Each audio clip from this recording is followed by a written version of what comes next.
Você certamente já ouviu falar no Barão de Mauá, Irineu Evangelista de Souza, mas você conhece a história dele?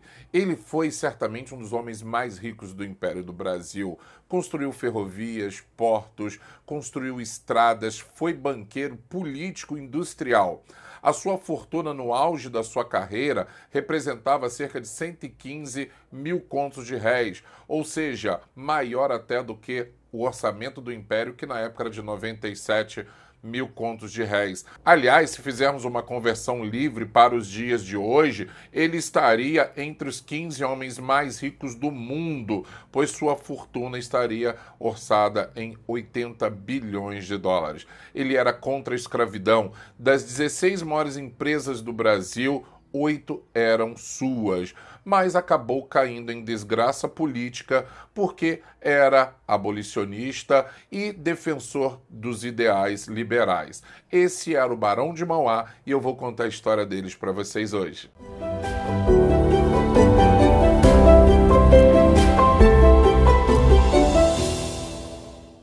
Olá, amigos, tudo bem? Sejam bem-vindos ao canal Doutor História. Meu nome é Antônio Carlos e aqui nós falamos sobre história e muitas curiosidades. Vamos falar hoje sobre Irineu Evangelista de Souza, um dos maiores empresários do mundo no século XIX e que ajudou a implementar a industrialização no Brasil no século XIX. Mas antes eu quero pedir a você, inscreva-se no canal para continuar assistindo os nossos vídeos e ficar por dentro do nosso conteúdo, tá bom? Vamos lá? Irineu Evangelista de Souza nasceu no dia 28 de dezembro de 1813. O Brasil ainda era colônia de Portugal e nasceu no Rio Grande do Sul. Naquela época, o Sul estava bastante movimentado, pois Dom João VI estava de olho ali naquela região da Cisplatina, hoje o Uruguai. Irineu era filho de um casal de fazendeiros no Rio Grande do Sul e acabou perdendo seu pai ainda muito novo, quando ele tinha apenas 5 anos. O seu pai foi assassinado por ladrões de gado que estavam roubando a sua propriedade.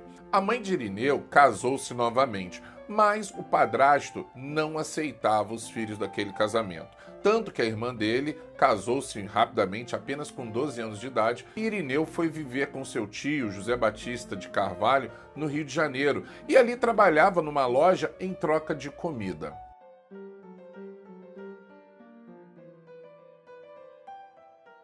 Em 1825, a sorte de Irineu começaria a mudar. Foi quando ele conheceu o comerciante português Antônio Pereira de Almeida, com quem começou a trabalhar. Antônio lhe ensinou muitas coisas sobre contabilidade e administração. Irineu trabalhou com ele como caixeiro até 1828, mas Antônio Pereira de Almeida veio a falir. Mas foi em 1829 que o Antônio Pereira de Almeida indicou Irineu para trabalhar com um dos seus credores, o escocês Richard Carruthers, e isso modificaria completamente a vida do jovem Irineu. A companhia inglesa Carruthers era especialista em importação e exportação. Irineu Evangelista logo aprenderia as artes do comércio internacional. Ele ficaria de olho nisso e aprenderia muito, o que seria fundamental para o seu desenvolvimento nos negócios no futuro. Foi nessa firma que Irineu Evangelista de Souza aprendeu inglês, contabilidade, técnicas comerciais e chegou ao posto de gerente na companhia Carruthers. Tanto que em 1836, Irineu tornou-se sócio de Richard na companhia Carruthers e Cia. A partir daquele momento, o Richard Carruthers confiava tanto em Irineu que decidiu voltar para a Inglaterra em 1839. Irineu já acumulava uma grande fortuna e em 1841 decide fazer uma viagem à Inglaterra e lá ficou encantado com o que era o liberalismo econômico e com a Revolução Industrial. Ficou tão impressionado que acreditava que o Brasil poderia ser uma grande potência industrial e ele voltaria para o Brasil pouco tempo depois.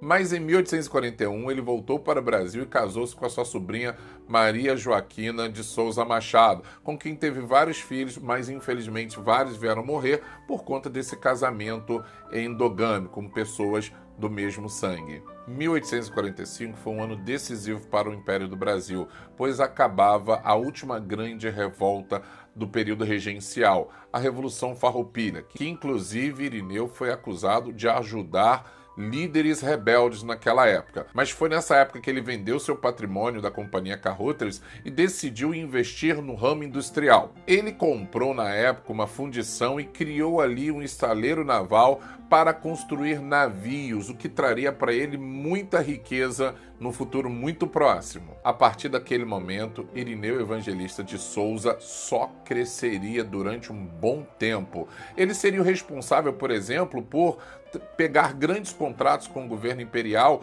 para canalizar as águas do rio Maracanã, construir estradas e muito mais. Isso só aumentaria ainda mais o patrimônio de Irineu.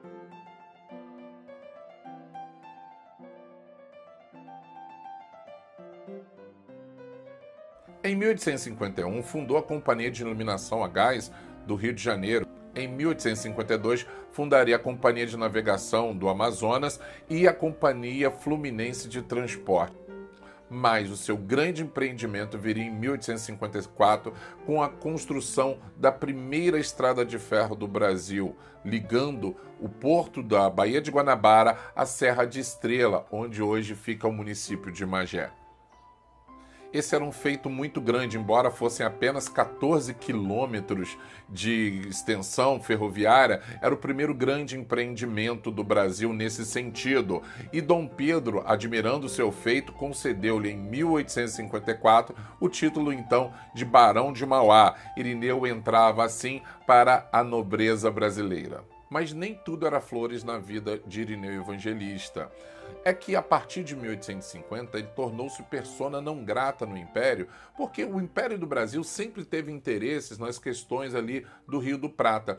E foi ele acusado de financiar uma resistência no Uruguai contra os interesses brasileiros. A partir daquele momento, o governo então passaria a retalhar Irineu, começando com a sobretaxa dos produtos importados por seu estaleiro e depois abrindo a navegação no Rio Amazonas, lugar onde ele tinha direito de exclusividade. Posteriormente, o governo viria a isentar de impostos as embarcações compradas no exterior.